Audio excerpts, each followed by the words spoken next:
আপুনি উৰিয়াম কাৰ্ড হস্পিটেলত সদায় নাথাকে, পাব্লিকৰ সদায় কমপ্লেইন। আপুনি এনেকৈ কিয় হস্পিটেলত বেমাৰ কি আপুনি আহিলে বেমাৰ হ'ব বুলি নিয়ম আছে নেকি? এসপ্তাহ থাকে আপুনি দৰমহা এসপ্তাহৰ লয় নে এমাহৰ লয়? ক'ত আছে আপুনি?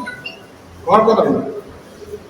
24 ঘণ্টা আপুনি ষ্টেচনত থাকিব। আপোনাৰ হেড কোৱাৰ্টাৰ লিখক, আপুনি পাৰ্মিশ্যন লৈছে? আপুনি শুনক, আপুনি ডক্টৰ, আপুনি ডিষ্ট্ৰিক্ট লিভাৰ আপুনি পাৰ্মিশ্যন লৈছে ডিচিৰ পৰা?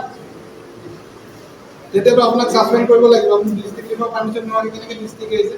আপুনি 2 ঘণ্টাৰ ভিতৰত হস্পিটেল আহক। আহিব নাই? কোনো কাৰণে কালি ৰাতিপুৱা নহওক। কালি ৰাতিপুৱা আহিব হ'লে আপোনাৰ ওপৰত FIR দিম। আপুনি আজি আহক আৰু কালি দিনটো আপুনি পেচেণ্ট চাব দেওবাৰে। আপোনালোকে এই হস্পিটেলখন ইমান ধুনীয়াকৈ বনাই কিয় নাথাকে হস্পিটেলত? মুখে মাতক, কিয় নাথাকে? মুখে মাতক, আপুনি কিয় নাথাকে কওক মোক। কি ইয়াত যিদিন ইয়াত পাব্লিক চব আছে, থাকে নে নাথাকে নেকি? নাথাকে নে?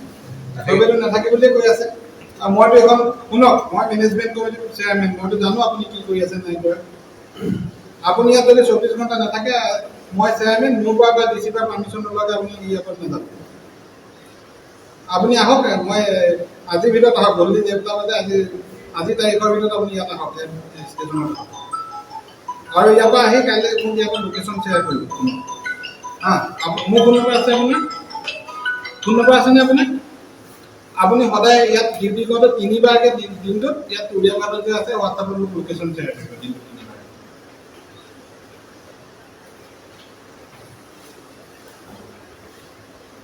একশ্যনটো ল'বই লাগিব, ডিউটিত নহ'ব ন। আৰু বাকী কেইটা ডক্টৰ ঠিক কৰি লৈছে যে এদিন এজন গোটেইকেইজনে ডিউটি কৰিব লাগিব। 7 দিনটো গোটেইকেইজনে ডিউটি কৰিব লাগিব।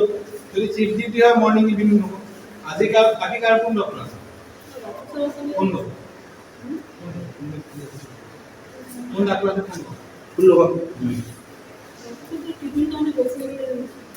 বম্বে যোৱা যায় সেইজন নালাগে।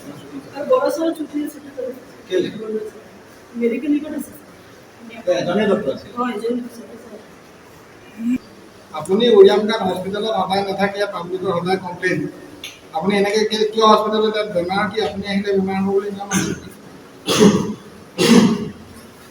এসপ্তাহ থাকে আপুনি দৰমহা এসপ্তাহৰ লয় নে এমাহৰ লয়? ক'ত আছে আপুনি? ঘৰ ক'ত আপোনাৰ? 24 ঘণ্টা আপুনি ষ্টেচনত থাকিব। আপোনাৰ হেড কোৱাৰ্টাৰ লিখক, আপুনি পাৰ্মিশ্যন লৈছে? আপুনি শুনক, আপুনি ডক্টৰ, আপুনি ডিষ্ট্ৰিক্ট লিভাৰ আপুনি পাৰ্মিশ্যন লৈছে ডিচিৰ পৰা? তেতিয়াতো আপোনাক ছাছপেণ্ড কৰিব লাগিব। আপুনি ডিষ্ট্ৰিক্ট লিভাৰ পাৰ্মিশ্যন নোহোৱাকৈ কেনেকৈ ডিষ্ট্ৰিক্ট আহিছে? আপুনি 2 ঘণ্টাৰ ভিতৰত হস্পিটেল আহক। আহিব নাই? কোনো কাৰণে কালি ৰাতিপুৱা নহওক। কালি ৰাতিপুৱা আহিব হ'লে আপোনাৰ ওপৰত FIR দিম। আপুনি আজি আহক আৰু কালি দিনটো আপুনি পেচেণ্ট চাব দেওবাৰে। আপোনালোকে এই হস্পিটেলখন ইমান ধুনীয়াকৈ বনাই কিয় নাথাকে হস্পিটেলত?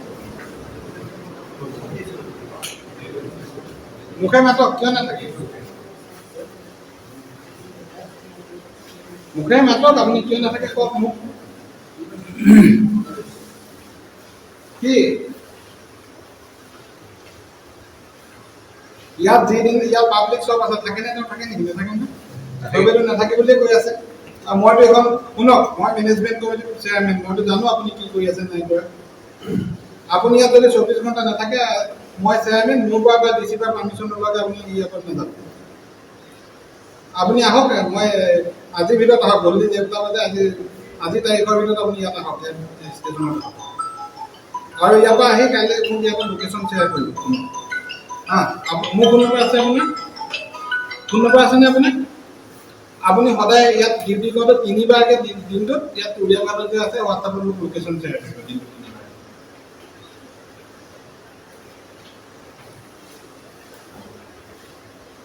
একশ্যনটো ল'বই লাগিব, ডিউটিত নহ'ব ন। আৰু বাকী কেইটা ডক্টৰ ঠিক কৰি লৈছে যে এদিন এজন গোটেইকেইজনে ডিউটি কৰিব লাগিব। 7 দিনটো গোটেইকেইজনে ডিউটি কৰিব লাগিব। যদি চিফ ডিউটি হয় মৰ্ণিং ইভিনিং হ'ব। আজি বাকী কাৰ কোন ডক্টৰ আছে? কোন ডক্টৰ? কোন ডাক্তৰ আছে? কোন লগত?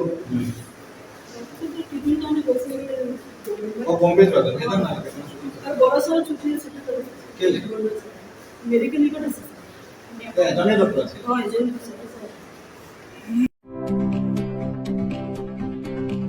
Are you planning to pursue your career in civil services? Join the most successful APSC and UPSC coaching institute in Northeast, Bhadra IAS Academy. Admissions are in process for both online and offline mode. It includes study materials, mock test, model question and answer, monthly magazine and interview guidance. Bhadra IAS Academy is well known for its excellent successful results. Last year, all the ACS toppers were from this institute, securing first, second and third rank. And this year, 137 students appeared. The interview results are awaited. So hurry up and call us at 8638 391721. Bhadra IAS Academy.